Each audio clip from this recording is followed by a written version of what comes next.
Hello and welcome to MNB EduHub. আজি আমি তোমালোকৰ বাবে লৈ আহিছো হাফ ইয়াৰলি এক্সামিনেশ্যন 2024 ক্লাছ 10 ৰ কামৰূপ ৰুৰেল জিলাৰ সোশিয়াল সায়েন্সৰ কোৱেশ্চন পেপাৰ।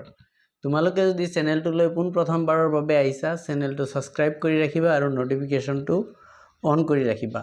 আৰু তোমালোকৰ ডিস্ট্ৰিক্টত যদি হাফ ইয়াৰলি এক্সামিনেশ্যন শেষ হৈছে তেতিয়াহ'লে আমালৈ তোমালোকে কোৱেশ্চন পেপাৰ সেন্ড কৰিবা, আমি তোমালোকক ভিডিও আকাৰে সলিউশনবোৰ দি গৈ থাকিম। আহা আমি ভিডিওটো আৰম্ভ কৰিছো। প্ৰথমটো প্ৰশ্ন, বংগ বিভাজনৰ পৰিকল্পনাটো চৰকাৰীভাৱে কেতিয়া প্ৰকাশ হৈছিল আৰু যিখিনি অপচন দিয়া আছে তাৰে ভিতৰত শুদ্ধ উত্তৰটো হ'ব অপচন সি যিটো আছে সেইটো 1 ছেপ্টেম্বৰ 1905 চনত আৰু ইয়াক কাৰ্যকৰী কৰা হৈছিল 16 অক্টোবৰ 1905 চনত। 2 নম্বৰ প্ৰশ্ন, তলত দিয়া বিকল্পসমূহৰ মাজৰ পৰা স্বদেশী আন্দোলনৰ পটভূমিত ৰচিত নাটকসমূহ চিনাক্ত কৰা আৰু ইয়াতে যি অপচন দিয়া আছে তাৰে ভিতৰত 2 আৰু 3 যি আছে পলাশীৰ প্ৰায়শ্চিত্ত আৰু মীৰ কাছিম এই দুটা ৰাইট হ'ব। বাকি যি দুটা আছে জাপানী বীৰ আৰু নব্য ভাৰত এই দুটা গ্ৰন্থ আছিলে আৰু 3 নম্বৰ আৰু 4 নম্বৰ দুটা নাটক আছিলে। সেইকাৰণে আমাৰ শুদ্ধ উত্তৰটো হ'ব অপচন ডি যিটো আছে সেইটো 3 আৰু 4। 3 নম্বৰ প্ৰশ্ন, তলৰ কোনটো গীত স্বদেশী আন্দোলনৰ সৈতে জড়িত নহয় বুলি কৈছে। ইয়াতে 4টা অপচন দিয়া আছে আৰু এই অপচনবোৰৰ মাজত শুদ্ধ উত্তৰটো হ'ব অপচন ডি যিটো আছে সেইটো ৰঘুপতি ৰাগ হ'ব ৰাজাৰাম। 4 নম্বৰ প্ৰশ্ন, এলাহাবাদ সন্ধি কাৰ কাৰ মাজত স্বাক্ষৰিত হৈছিল আৰু অপচনবোৰৰ মাজত শুদ্ধ উত্তৰটো হ'ব অপচন বি যিটো আছে সেইটো শাহ আলম আৰু ৰবাৰ্ট ক্লাইভৰ মাজত। 5 নম্বৰ প্ৰশ্ন, কাৰ পৌৰহিত্যত অনুষ্ঠিত জাতীয় কংগ্ৰেছৰ অধিৱেশনে চৰকাৰক বংগ বিভাজনৰ পৰিকল্পনা ত্যাগ কৰিবলৈ সকীয়াই দিছিল আৰু যিখিনি অপচন দিয়া আছে তাৰে ভিতৰত শুদ্ধ উত্তৰটো হ'ব অপচন সি যিটো আছে সেইটো লালমোহন ঘোষ।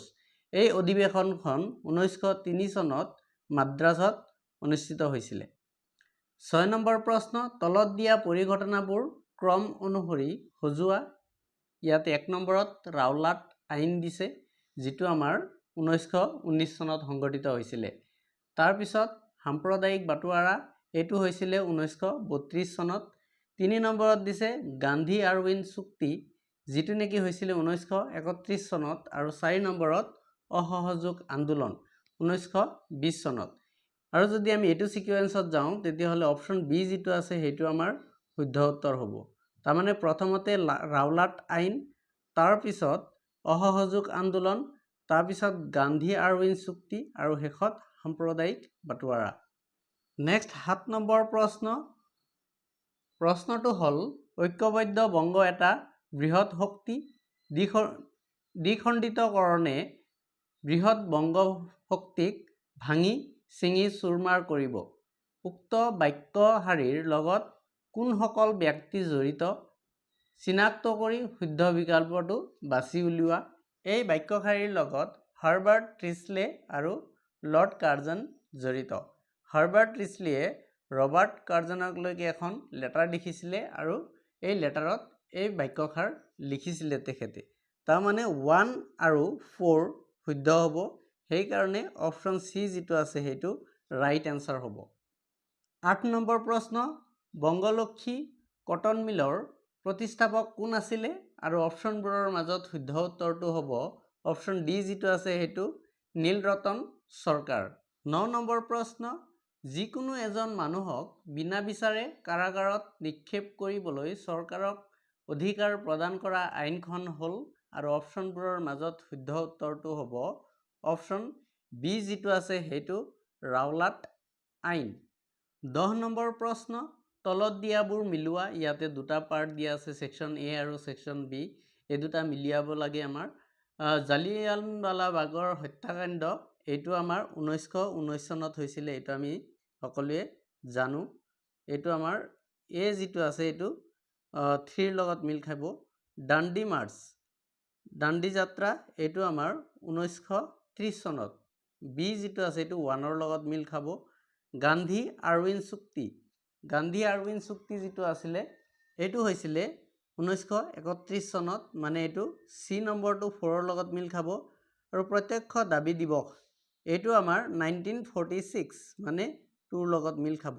আৰু এইখিনি মিল খোৱা অপশ্যন আমাৰ অপশ্যন ডিত আছে, সেইকাৰণে অপশ্যন ডি যিটো আছে সেইটো আমাৰ শুদ্ধ উত্তৰ হ'ব এই প্ৰশ্নৰ কাৰণে। 11 নম্বৰ প্ৰশ্ন, তলত দিয়া বিকল্পসমূহৰ পৰা 1932 চনত ভাৰতৰ প্ৰেক্ষাপটৰ ঘটনাসমূহ চিনাক্ত কৰা। ইয়াতে আমাৰ 1 নম্বৰ যিটো আছে সাম্প্ৰদায়িক বাটোৱাৰা এইটো, আৰু 4 নম্বৰ যিটো আছে পুনে এক্ট, পুনে চুক্তি, এইটো 1932 চনত হোৱা, বাকী দুটা 1932 চনত নোহোৱা।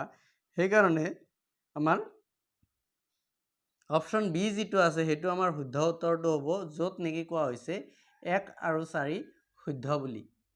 12 নম্বৰ প্ৰশ্ন, ব্ৰিটিছ শাসিত ভাৰতবৰ্ষত গোটেই দেশজুৰি কোনটো দিন স্বাধীনতা দিৱস হিচাপে পালন কৰা হৈছিলে? আৰু অপশ্যনবোৰৰ মাজত শুদ্ধ উত্তৰটো হ'ব অপশ্যন বি, 26 জানুৱাৰী 1930 চনত। নেক্সট 13 নম্বৰ প্ৰশ্ন, ইয়াতে উক্তি আৰু যুক্তি দিয়া আছে। প্ৰথমতে আমাৰ উক্তি বা বিবৃতিত কৈছে 1942 চনৰ ভাৰত ত্যাগ আন্দোলন ভাৰতৰ স্বাধীনতাৰ দিশত এক উল্লেখযোগ্য পদক্ষেপ আছিলে। এইটো আমাৰ সঁচা হয়। এই আন্দোলনৰ ফলত ভাৰতৰ পৰা ব্ৰিটিছ বাহিনী তৎক্ষণাত প্ৰত্যাহাৰ কৰা হয়। এই যিটো আছে এইটো শুদ্ধ নহয়, এইটো মিছা হয়। তাৰমানে উক্তি সঁচা, বিবৃতি সঁচা, কিন্তু কাৰণটো মিছা। এইটো আমাৰ ক'ত আছে? এইটো আমাৰ অপশ্যন চিত আছে, সেইকাৰণে অপশ্যন চি যিটো আছে সেইটো আমাৰ শুদ্ধ উত্তৰ হ'ব, য'ত নেকি কোৱা হৈছে বিবৃতিটো এ শুদ্ধ কিন্তু কাৰণটো আৰ অশুদ্ধ।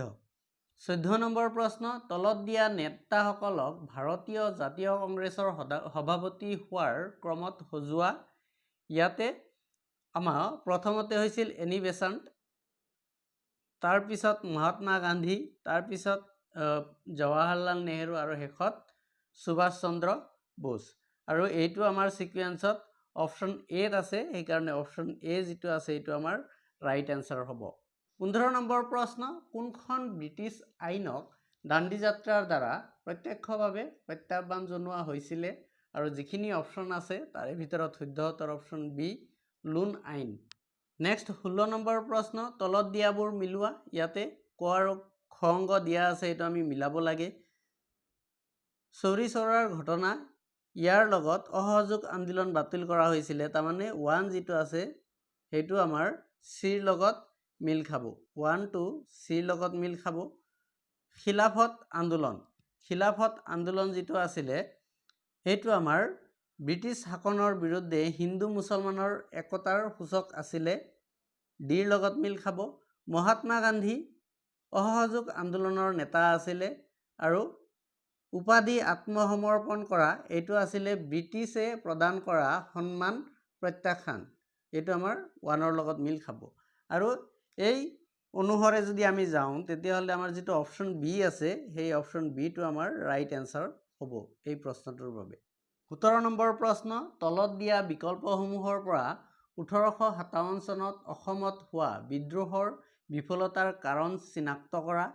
আৰু ইয়াতে যিখিনি অপশ্যন দিয়া আছে তাৰে ভিতৰত শুদ্ধ উত্তৰটো হ'ব অপশ্যন চি যিটো আছে সেইটো, য'ত নেকি কোৱা হৈছে যে 1, 2 আৰু 3 শুদ্ধ। 18 নম্বৰ প্ৰশ্ন, তলত দিয়াবোৰ মিলোৱা। ইয়াতে দুটা অংক দিয়া আছে, ক অংশ আৰু খ অংক, এইটো দুটা মিলাব লাগে। এ নম্বৰত দিয়া আছে বশ্যতামূলক মিত্ৰতা নীতি, এইটো আমাৰ 4ৰ লগত মিল খাব, লৰ্ড ৱেলছলি। বি নম্বৰত দিয়া আছে সত্য বিলোপ নীতি, এইটো আমাৰ লৰ্ড ডালহাউজিৰ লগত মিল খাব, বি টু 3ৰ লগত মিল খাব। জয়ন্তীয়া ৰিভল্ট, জয়ন্তীয়া বিদ্ৰোহ, এইটো উকিয়াং নবাহ যিটো আছে চি টু 1ৰ লগত মিল খাব। আৰু মণিপুৰৰ বিদ্ৰোহ যিটো আছে এইটো টিকেন্দ্ৰজিতৰ লগত জড়িত। তাৰ মানে এই যিখিনি আমি অপশ্যন আছে এইখিনি যদি আমি মিলাওঁ তেতিয়াহ'লে এইটো আমাৰ অপশ্যন এৰ লগত মিল খাব, অপশ্যন এ যিটো আছে এইটো আমাৰ শুদ্ধ উত্তৰ হ'ব।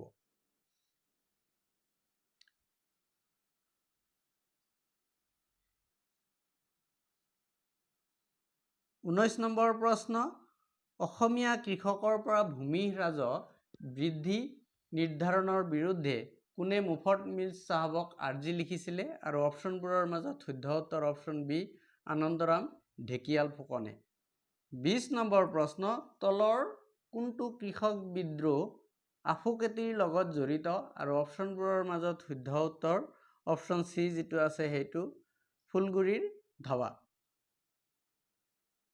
21 নম্বৰ প্ৰশ্ন 1861 চনত সংগঠিত হোৱা কৃষক বিদ্ৰোহটো হল আৰু যিখিনি অপশ্যন দিয়া আছে তাৰে ভিতৰত শুদ্ধ উত্তৰ অপশ্যন ডি যেটো আছে হেতু ফুলগুৰিৰ ধাৱা ইয়াতে প্ৰশ্নটো চাবা ওপৰৰ প্ৰশ্নত প্ৰশ্ন বেলেগ তলৰ প্ৰশ্নটো প্ৰশ্ন বেলেগ তথাপিও ইহতৰ এনসাৰটো সেম আছে 22 নম্বৰ প্ৰশ্ন তলত উল্লেখ কৰা কোনটো মালিকী স্বত্বৰ ওপৰত ভিত্তি কৰি শ্ৰেণী বিভাজন কৰা সম্পদৰ অন্তৰ্ভুক্ত নহয় আৰু যিখিনি অপশ্যন দিয়া আছে তাৰে ভিতৰত শুদ্ধ উত্তৰটো হ'ব অপশ্যন এ মানৱ সম্পদ 23 নম্বৰ প্ৰশ্ন তলৰ কোনটো সম্পদৰ ক্ষেত্ৰত প্ৰযোজ্য নহয় বুলি কৈছে আৰু ইয়াৰে শুদ্ধ উত্তৰটো হ'ব অপশ্যন এ যেটো আছে হেতু সম্পদৰ বজাৰ মূল্য নাই নেক্সট 24 নম্বৰ প্ৰশ্ন তলত দিয়া উক্তিবোৰ বিবেচনা কৰা এ কৈছে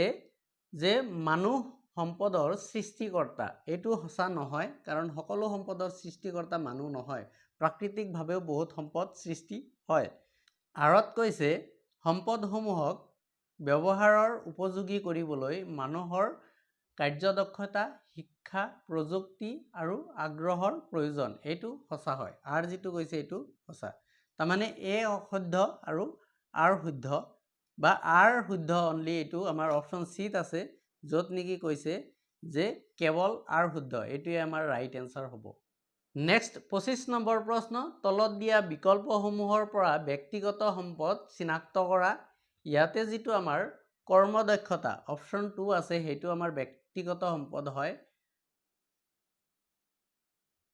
আৰু ইয়াতে আমাৰ হেই কাৰণে অপশ্যন এ যেটো আছে এটো ৰাইট এনসাৰ হ'ব কেৱল 2 26 নম্বৰ প্ৰশ্ন তলৰ কোনটো অনবীকৰণযোগ্য সম্পদ আৰু অপশ্যনবোৰৰ ভিতৰত শুদ্ধ উত্তৰটো হ'ব অপশ্যন বি যেটো আছে হেতু খাৰুৱা তেল 27 নম্বৰ প্ৰশ্ন IUCN সংগঠনটো তলৰ কোনটো সংগঠনৰ অন্তৰ্গত আৰু অপশ্যনবোৰৰ মাজত শুদ্ধ উত্তৰ অপশ্যন এ ইউনেস্কো 28 নম্বৰ প্ৰশ্ন তলত উল্লেখ কৰা কোনবোৰ কাৰক দ্ৰুতগতিত পৃথিৱীৰ পৰিৱেশ পৰিৱৰ্তনৰ ক্ষেত্ৰত দায়বদ্ধ ইয়াৰে যি কাৰক দিয়া আছে তাৰে ভিতৰত জনসংখ্যা বৃদ্ধিও হসা হয় উদ্যোগীকৰণো হসা হয় আৰু নগৰীকৰণ এই তিনিওটা হসা 1 2 আৰু 4 কোনটো অপশ্যনত আছে হেতু আমি চাব লাগিব 1 2 আৰু 4 অপশ্যন ডি ত আছে সেই কাৰণে অপশ্যন ডি যেটো আছে এটা আমাৰ শুদ্ধ উত্তৰ হ'ব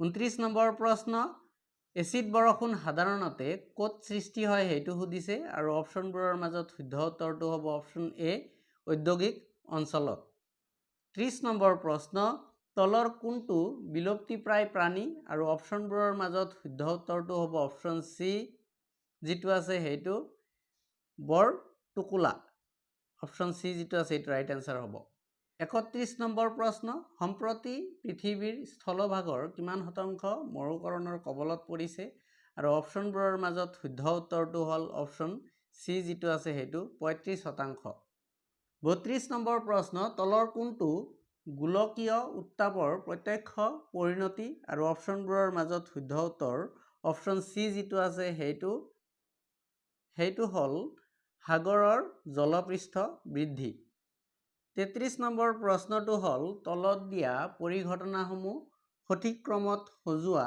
যিয়ে গোলকীয় উষ্ণতা বৃদ্ধিৰ সূচনা কৰে আৰু অপশ্যনবোৰৰ মাজত শুদ্ধ উত্তৰটো হ'ল অপশ্যন এ মানে যেটো আমাৰ 4 নম্বৰ অপশ্যন আছে এটো প্ৰথমত হ'ব তাৰ পিছত যেটো আমাৰ 2 নম্বৰ আছে হেতু হ'ব তাৰ পিছত 1 নম্বৰ যেটো আছে হেতু হ'ব আৰু শেষত আমাৰ 3 নম্বৰটো হ'ব 34 নম্বৰ প্ৰশ্ন ভাৰতীয় ষ্টেট বেংক মূলতঃ এটা আৰু অপশ্যনবোৰৰ মাজত শুদ্ধ উত্তৰ অপশ্যন সি বাণিজ্যিক বেংক 35 নম্বৰ প্ৰশ্ন তলত দিয়া বিকল্পসমূহৰ পৰা ভাৰতৰ সংবিধান খচৰা কমিটিৰ সদস্য কোন নাছিল চিনাক্ত কৰা আৰু ইয়াতে আমাৰ যিখিনি অপশ্যন দিয়া আছে তাৰে ভিতৰত ডক্টৰ ৰাজেন্দ্ৰ প্ৰসাদ আৰু জৱাহৰলাল নেহৰু ভাৰতৰ সংবিধানৰ খচৰা কমিটিৰ সদস্য নাছিলে। তাৰমানে 1 আৰু 4 ৰাইট এনসাৰ হ'ব। সেইকাৰণে অপশ্যন বি যিটো আছে সেইটো আমাৰ শুদ্ধ উত্তৰ। 37 নম্বৰ প্ৰশ্নত কৈছে তলত দিয়াবোৰ মিলোৱা। এ নম্বৰত কৈছে সংবিধান সভাৰ প্ৰথম বৈঠক সেইটো আমাৰ 9 ডিচেম্বৰ 1946 চনত হৈছিলে। এ নম্বৰ যিটো আছে এইটো 4ৰ লগত মিল খাব। নেক্সট আমাৰ কৈছে খচৰা কমিটি গঠন এইটো হৈছিলে 29 আগষ্ট 1947। বি যিটো আছে এইটো 3 লগত মিল খাব। নেক্সট আছে ভাৰতীয় সংবিধান কাৰ্যকৰী। ভাৰতীয় সংবিধান কাৰ্যকৰী হৈছিলে 26 জানুৱাৰী 1950 চনত। তাৰমানে চি যিটো আছে এইটো 1ৰ লগত আৰু ডি আছে ভাৰতীয় সংবিধান গৃহীত এইটো আমাৰ 26 নৱেম্বৰ 1949 চন। তাৰমানে ডি যিটো আছে এইটো 2ৰ লগত আৰু এই যদি আমি অপশ্যন মিলাওঁ তেতিয়াহ'লে আমাৰ অপশ্যন এৰ লগত এইটো মিল খাব। সেইকাৰণে অপশ্যন এ আমাৰ ৰাইট এনসাৰ হ'ব। 37 নম্বৰ প্ৰশ্ন ভাৰতবৰ্ষত সাংসদীয় পদ্ধতিৰ চৰকাৰ প্ৰৱৰ্তনৰ ক্ষেত্ৰত কোনখন দেশৰ সংবিধান অনুকৰণ কৰা হৈছিলে আৰু অপশ্যনবোৰৰ মাজত শুদ্ধ উত্তৰ অপশ্যন বি ইংলেণ্ডৰ সংবিধান। 38 নম্বৰ প্ৰশ্ন চৰকাৰীয়া আয়োগ গঠনৰ মূল কাৰণ কি আৰু অপশ্যনবোৰৰ মাজত শুদ্ধ উত্তৰ অপশ্যন এ যিটো আছে সেইটো অংগ ৰাজ্যসমূহক স্বতন্ত্ৰতা প্ৰদানৰ দাবী। 39 নম্বৰ প্ৰশ্ন তলত দিয়া উক্তিসমূহৰ পৰা শুদ্ধ উক্তি বাছি উলিয়াই শুদ্ধ বিকল্প নিৰ্ণয় কৰা। 1 নম্বৰত কৈছে ভাৰতবৰ্ষ এখন প্ৰকৃত যুক্তৰাষ্ট্ৰ নহয় এইটো সঁচা হয়। 1 নম্বৰ যিটো আছে এইটো সঁচা। ভাৰতবৰ্ষ এখন প্ৰকৃত যুক্তৰাষ্ট্ৰ নহয়। 2 নম্বৰত কৈছে ভাৰতবৰ্ষ এখন গণৰাজ্য এইটো সঁচা হয়। 3 নম্বৰত কৈছে ভাৰতবৰ্ষত দ্বৈত নাগৰিকত্বৰ ব্যৱস্থা আছে এইটো মিছা হয় 3 নম্বৰ। 4 নম্বৰত কৈছে কেবিনেট মিছন 3জন কেবিনেট মন্ত্ৰীৰে গঠিত এটা গোট এইটো সঁচা হয়। তাৰমানে 1, 2 আৰু 4 সঁচা। এইটো আমাৰ অপশ্যন ডিত আছে সেইকাৰণে option D right answer. 40 number প্ৰশ্ন ক অংগৰ লগত খ অংগ মিলাব লাগে। দুটা অংগ দিয়া আছে। বেংক অফ হিন্দুস্তান এইটো আমাৰ 1770 চনত হৈছিলে। এ নম্বৰ যিটো আছে এইটো 3 লগত মিল খাব। ৰিজাৰ্ভ বেংক অফ ইণ্ডিয়া এইটো 1935 চনত। বি যিটো আছে এইটো 1ৰ লগত মিল খাব। তাৰপিছত চি নম্বৰত আছে ৰাষ্ট্ৰীয় কৃষি আৰু গ্ৰাম উন্নয়ন বেংক এইটো আমাৰ 1982 এইটো 4ৰ লগত মিল খাব। আৰু ডি নম্বৰত আছে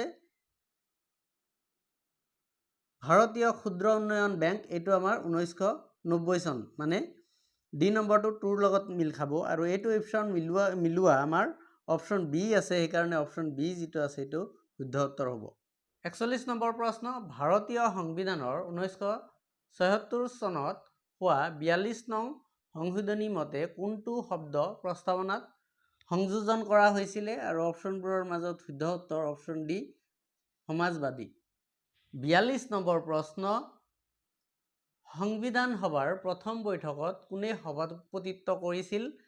অপশ্যনবোৰৰ মাজত শুদ্ধ উত্তৰ option C doctor Sachidananda Sinha. 43 number প্ৰশ্ন যুক্তৰাষ্ট্ৰীয় পদ্ধতিত প্ৰথম প্ৰচলন ক'ত হৈছিলে আৰু অপশ্যনবোৰৰ মাজত শুদ্ধ উত্তৰ অপশ্যন বি যিটো আছে সেইটো আমেৰিকাত। 44 নম্বৰ প্ৰশ্ন কোনখন আইনৰ দ্বাৰা 1947 চনৰ 15 আগষ্টৰ পৰা 1950 চনৰ 26 জানুৱাৰীলৈকে ভাৰতবৰ্ষৰ শাসন চলিছিলে আৰু অপশ্যনবোৰৰ মাজত শুদ্ধ উত্তৰ অপশ্যন বি যিটো আছে সেইটো 1935 চনৰ ভাৰত চৰকাৰ আইনৰ অধীনত। 45 নম্বৰ প্ৰশ্ন অৰ্থনৈতিক অপৰাধৰ ফলত সৃষ্টি হোৱা মুদ্ৰাবিধ হৈছে আৰু অপশ্যনবোৰৰ মাজত শুদ্ধ উত্তৰ অপশ্যন চি ব্লেক মানি কলা মুদ্ৰা। ডিয়াৰ ষ্টুডেণ্টছ এইখিনিয়ে আমাৰ MCQ আছিলে। বাকি যিখিনি ডেসক্ৰিপটিভ টাইপ কোৱেশ্চনছ আছে এইবিলাকো তোমালোকে চাই যাব পাৰা। মই তোমালোকক লাহে লাহে দেখুৱাই গৈ আছোঁ। তোমালোকে যদি চেনেলটোলৈ পোনপ্ৰথমবাৰৰ বাবে আহিছিলা চেনেলটো ছাবস্ক্ৰাইব কৰি ৰাখিবা আৰু তোমালোকৰ যদি ডিষ্ট্ৰিক্টত হাফ ইয়াৰলি এক্সামিনেশ্যন হৈ গৈছে তেতিয়াহ'লে আমালৈ তোমালোকে কুৱেশ্যন পেপাৰ সেন্ড কৰিবা। আজিৰ ভিডিঅ' আমাৰ এইখিনিয়ে আছিলে। যদি ভিডিঅ'টো ভাল লাগিছে তেতিয়াহ'লে লাইক, কমেণ্টছ আৰু শ্বেয়াৰ নিশ্চয় কৰিবা। ধন্যবাদ।